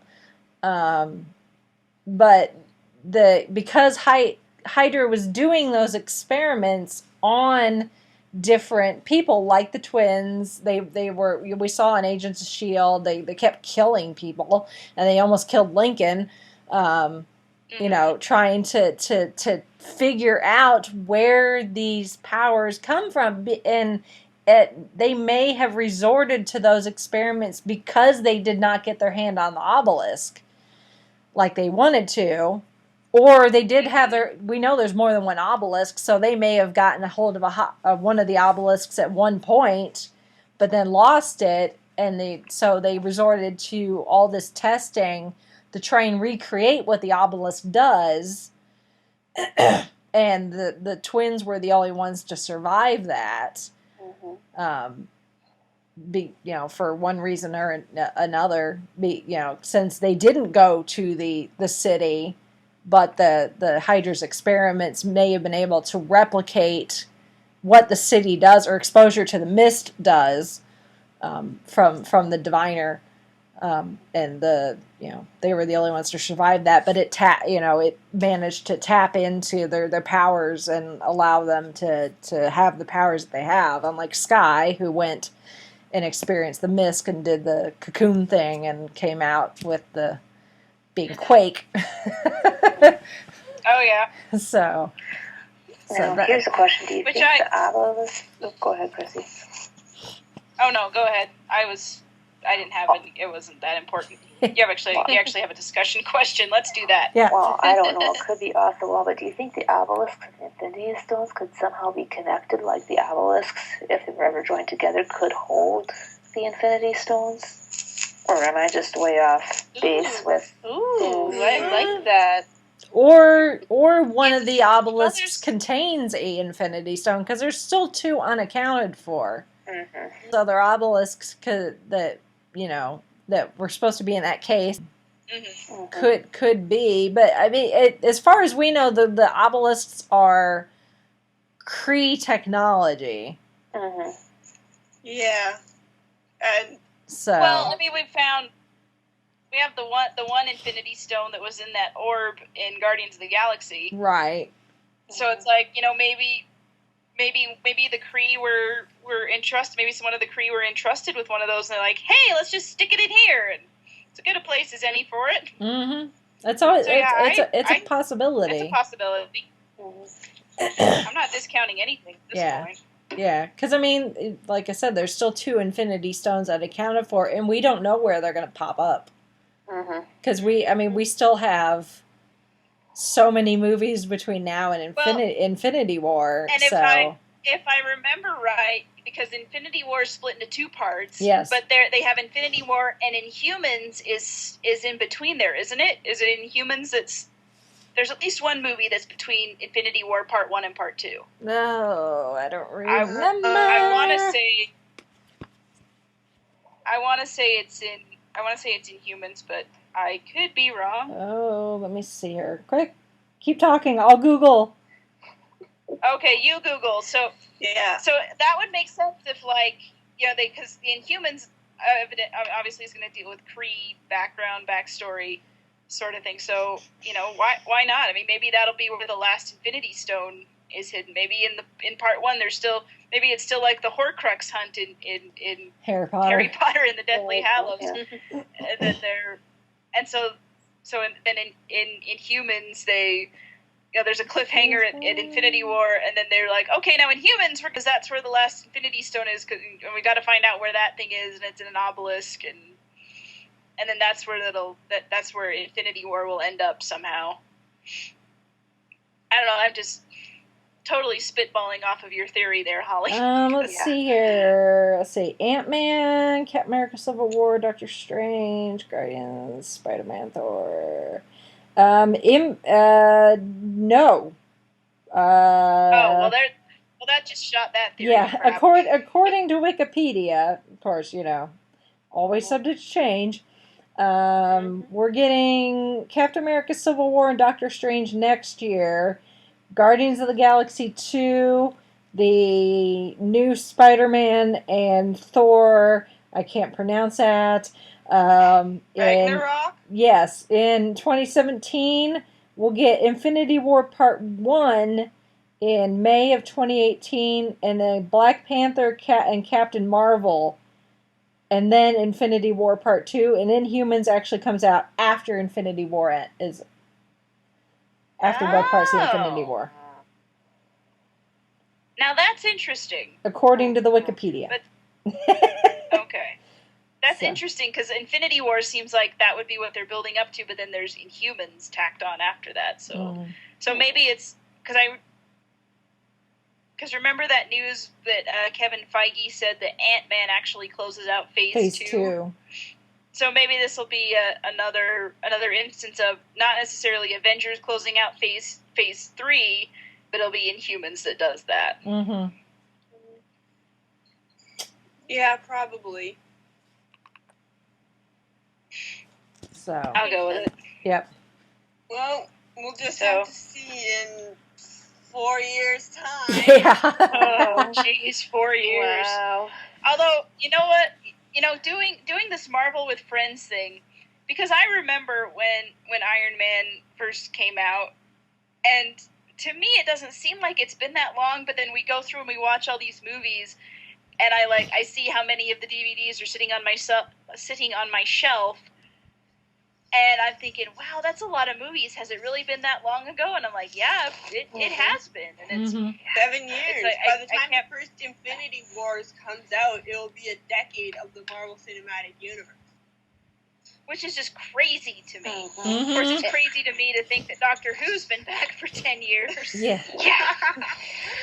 But that's like, time flies when you're having fun. Yeah. I'm glad it does. I'm glad I'm having fun. Yeah. Yep. One more thing. Oh, go ahead, Brittany. No, you can. I was just gonna.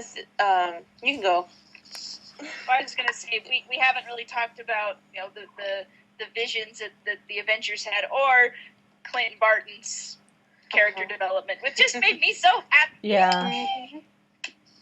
Character development, like, across the board, but especially for somebody like Barton who really hasn't done anything.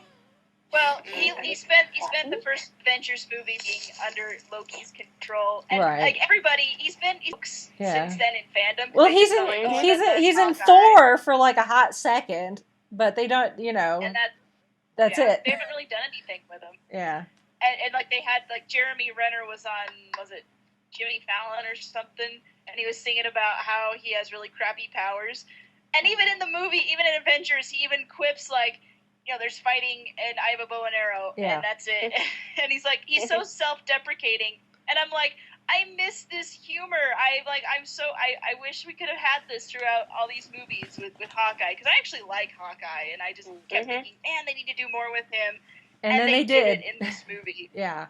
They gave him, like when Scarlet Witch was trying to control his mind, he turned around and was like, I've already done that. And he has a specially designed arrow. I love that he had that specially designed arrow that attached itself to her head to stop her from controlling his mind. It's like, you created that in direct response to what Loki did to you, and I love you for it. Like, you needed to do that, and I adored Barton in this movie, and I'm really glad it wasn't him that bought it, because I would have cried. Yeah, especially after the little huge information we got from him about him. Yeah, that we yes through all jaw floor. Exactly. He's an agent, and they're little agents. Yeah.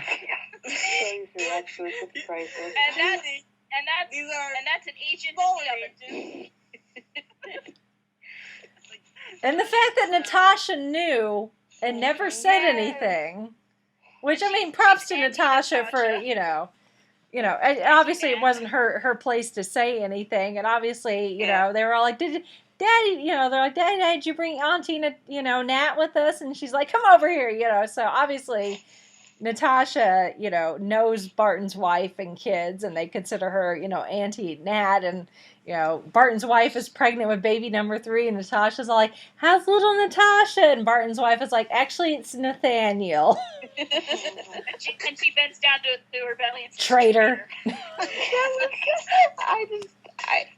I was put all at that. Yeah. I know. That was not just... Yeah.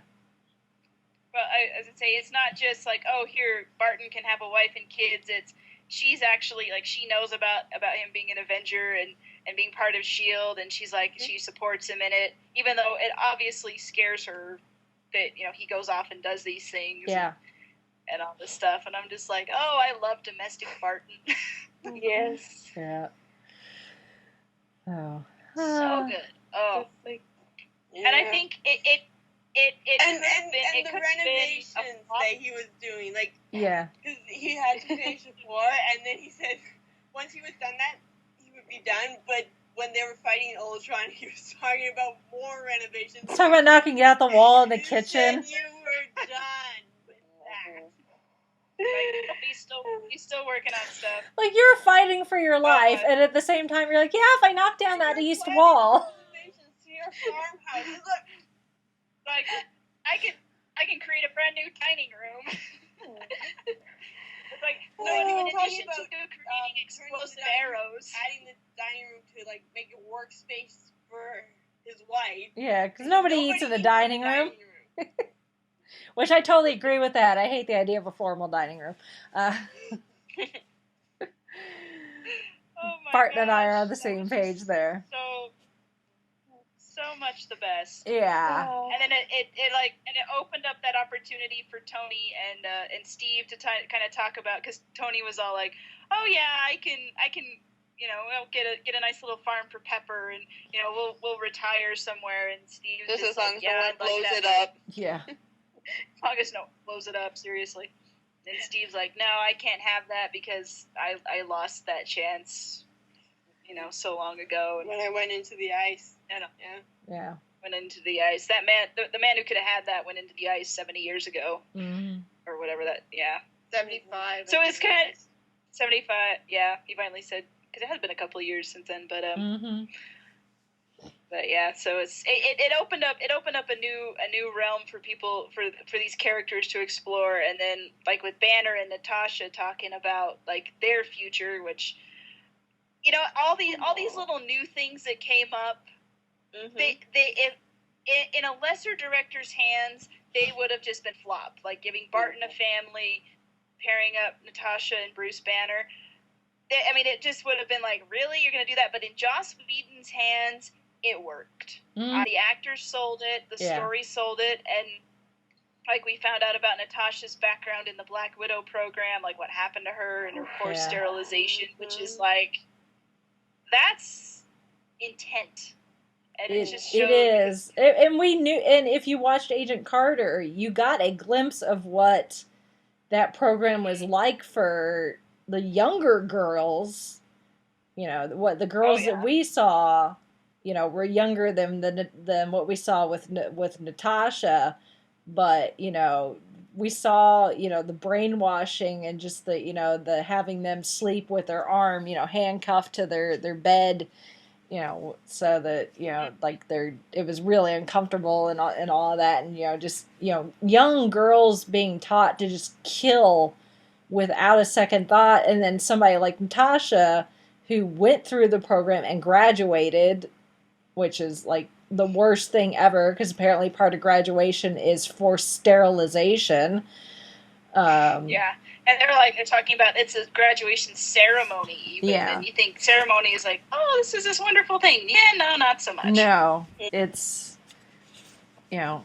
again, more character development for a character that we've got to see more of, but haven't really learned a whole lot about. And now we've got even more of that backstory, and it just makes them more human, I guess, or it makes it easier for you to care for the character because you know about them. Yeah. So.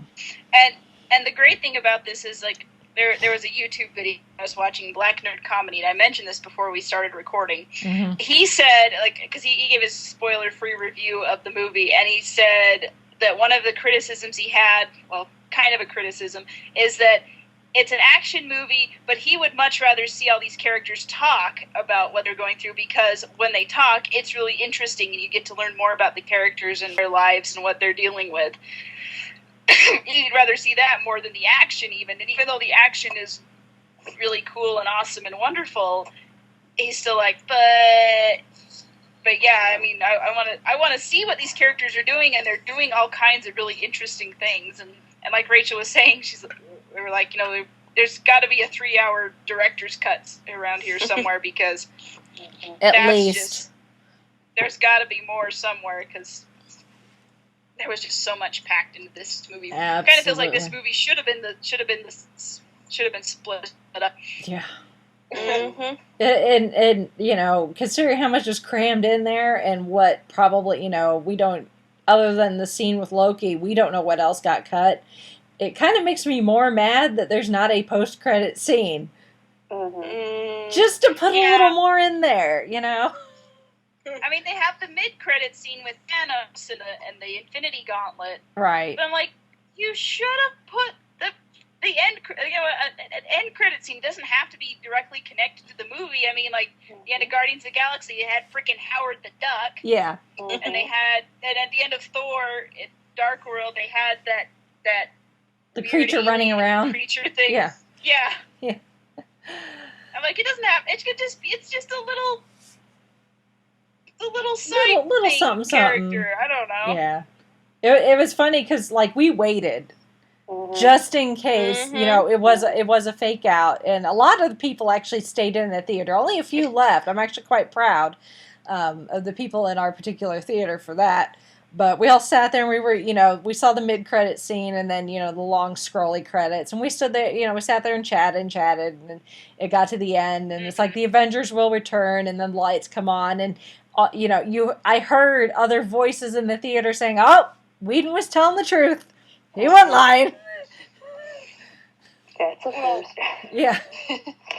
The reason I didn't wait till the very end because I was worried about getting home for Friday Night Who. So You didn't miss anything. That's an excuse. Which I did have like about 20-30 minutes to spare, but still I wanted to. Yeah. Oh yeah. Yeah. That's like, understandable. Yeah. I got out of the theater about half an hour before, but I wanted to make sure, like, just in case, like with traffic or whatever, that I got home with plenty of time to get set up and all that. Yeah. But we did get the mid-credit scene with Thanos, which apparently Thanos has had enough of everybody doing his dirty work for him, and unsuccessfly doing his dirty. Finally getting off that throne and doing something. Which is exactly what he says. He's like, fine, I'll do it myself. Like, about dang time you got up off that chair. No kidding. So Thanos is, I would say Thanos is throwing down the gauntlet, but actually he's picking up the gauntlet, so. Yeah. He's throwing it down by picking it up. Yes. Yep. So, it's all connected. Well, throwing down the gauntlet is basically challenging someone to a fight, and he's going to go fight the Avengers or he's going to. Well, yeah, if you accept the challenge, you pick up the gauntlet that has been thrown down. So yes, it fits very well. Yep. So the Avengers threw down the gauntlet. Yeah. And then the Avengers threw it down metaphorically, and Thanos picked it up literally. Yep. I'll buy it. Yeah. Yeah. I knew we could make that work.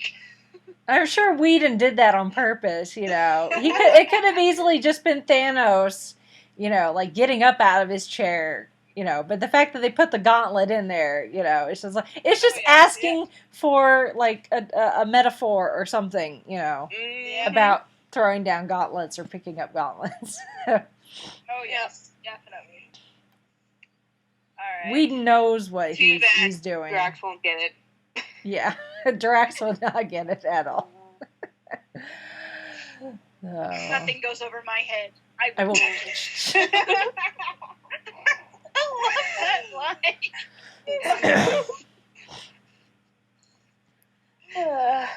Is there anything else we need to talk about? Stan Lee's cameo. Excelsior!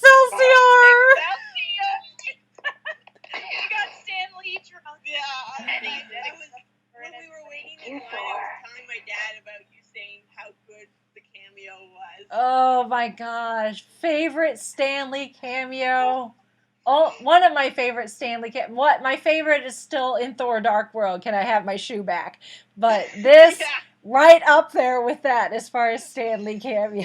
We need to do a top 10 list of Stan Lee cameos. I think that would be fun. I'm sure we will at some point. Oh, yes. Yeah, Speaking of Stan Lee, maybe in conjunction with like Ant-Man or whatever. Yeah. Speaking of Stanley cameos, did you guys see the that like commercial? I forgot what it was like a car. It was like the whole like It's a Stanley spoof of like Stanley cameo school.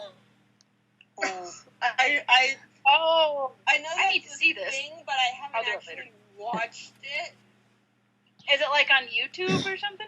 Yeah, that's where I saw it, and I think I shared it on Facebook. Yeah, page. you did. Okay. I think that's where I Maybe I was heard just- of it, but when I saw it, I was in the middle of something, so I couldn't watch it. So Yeah. I'll have to look it up later and Yeah. see. I love Stan's cameos. They're always just, they're the best Here thing it is. ever. It's Audi is the Audi. car commercial. And it's Stanley Cameo School featuring Kevin Smith, Tara Reid, Michael Rooker, Jason Mewes, and Lou Ferrigno. And I love they got Lou Ferrigno. Yeah, Yes, Lou Ferrigno's awesome. Okay, I'm adding that to my watch later. Do that later. One funny thing, but I did love him when he showed up. I was like, yeah, that's perfect. Yeah. That's one of those things with the Marvel movies that, again, story, but it connects all of them, is Stanley's Yeah. cameos. Yes. It makes you feel happy, Yeah. It's just a good feeling. Yeah. We love Stan. This is actually a fairly long cameo for Stan Lee. I mean, some of his are like, you blink and you miss them, especially his ones in the first two Iron Man movies. Where like if you'd miss it if you aren't careful, but some of his others they're getting more creative with them. Yeah. Yeah. Because in this one, Because he's like an actual World War II veteran. Stan Lee cameo. Oh yeah. So they want to put on a show with the Stan Lee cameo. Yeah. Yeah, and he's actually talking to Thor and Steve, and Thor is like got this super awesome potent Asgardian alcohol. Like super aged 1,000 years. It's not meant for mortal men, and it because the party at Stark Tower is like Tony invited like a bunch of like veterans, so it's like the Avengers and a bunch of these war veterans from like World War II and Vietnam and Korea and all that. And of course that puts Steve, makes Steve feel at home, But yeah, Thor's drinking this like 1,000-year-old Asgardian alcohol. He's like, it's not meant for mere mortals. And Stanley pipes up. He's like, we stormed the beaches of Normandy. You can't scare us. Give us a little. Yeah. And Thor pours it. It's Thor pours it into his drink, and then it cuts, and he's being carried away, like slurring his words, like Excelsior. that was great. Yeah. I love Stanley. like this is not for mere mortals. Neither was Normandy. Yeah. Pour me one, and so he does. Oh. Anyway. Oh, love it. So, yeah. Yep. It's all connected. Go watch it all. Watch all the things, all the movies, all the shows. Bask in the joy. And bask in the joy of it all. I guess be glad that we don't have to wait too long for the next movie, but then it's going to be a long wait until next May. So That is true. the good news is the good news is Civil War has begun filming. Chris Evans did tweet the other day a goodbye ode to his beard. Yep.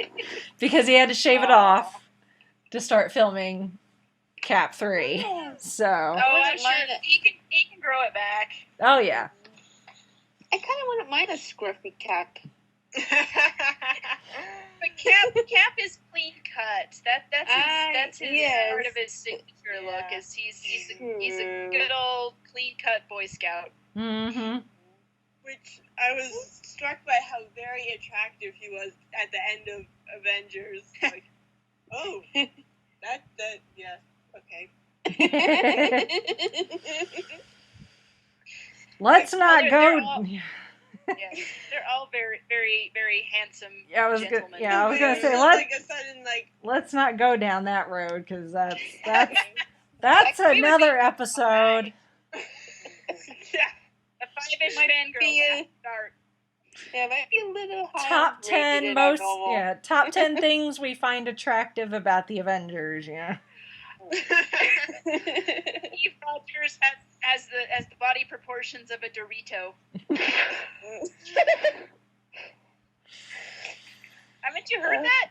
No. Robert Downey Yeah. Jr. calls Chris But Evans it's Dorito. not just his the whole Dorito body type. It's like just the hair and his face and Sorry, I don't see it. Vince has got a crush. It's okay, we do. It's just a tiny one. Yeah. Just a little bit. It's Yeah. very tiny compared to my crush on Matt Smith. Okay.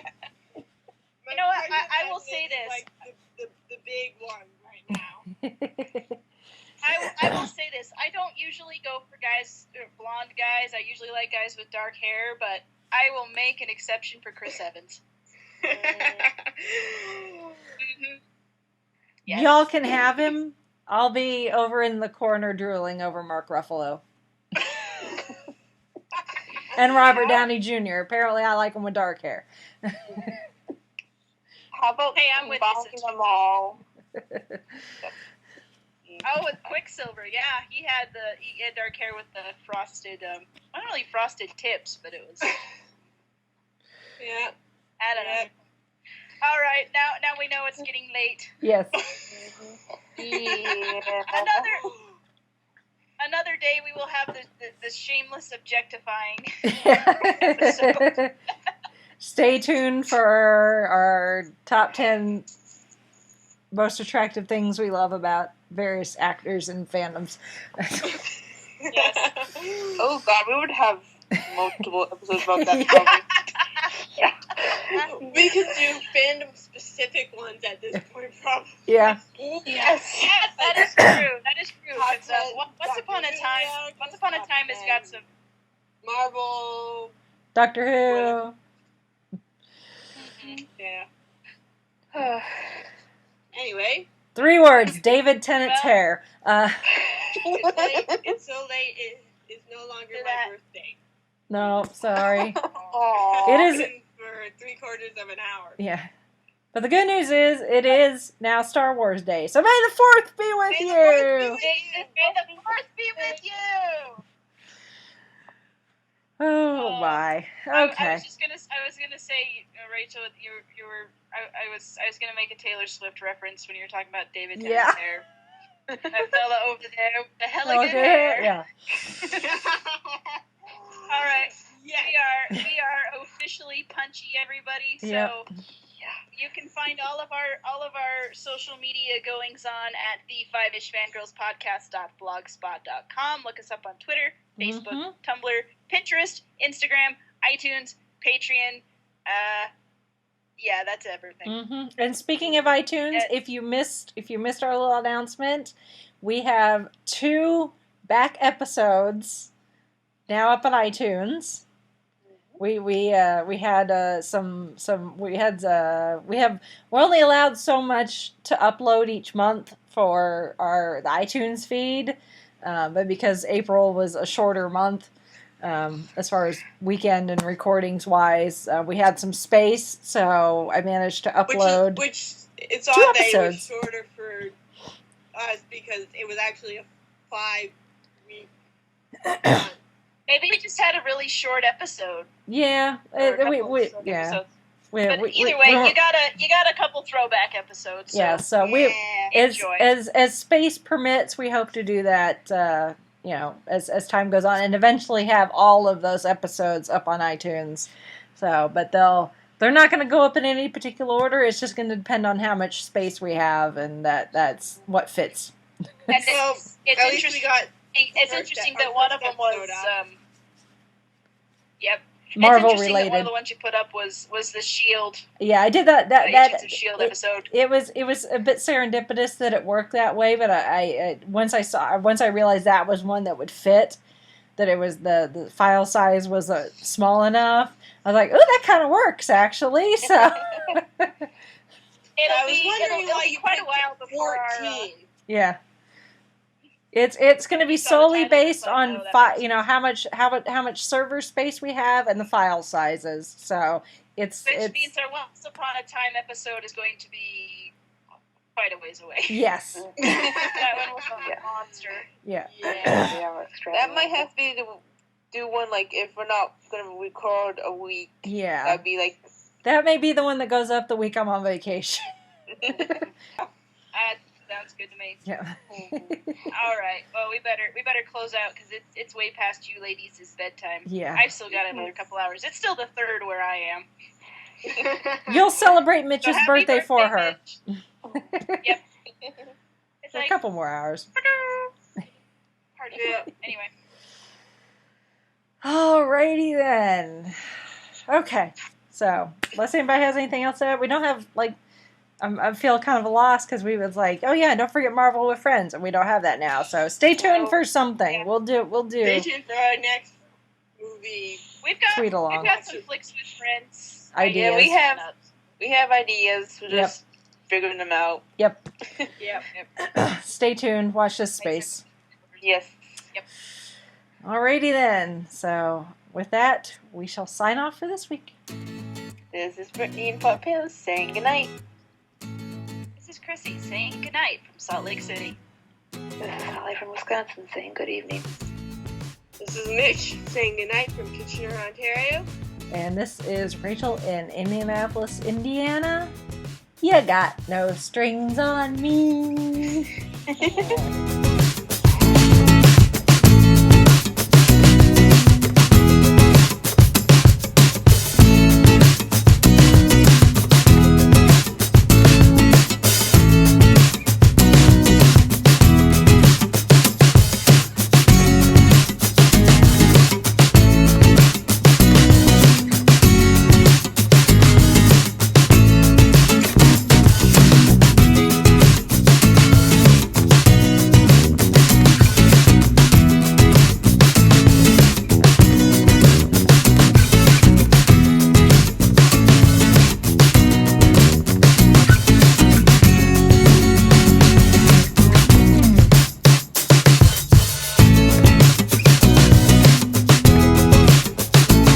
You have been listening to the Five-ish Fangirls podcast.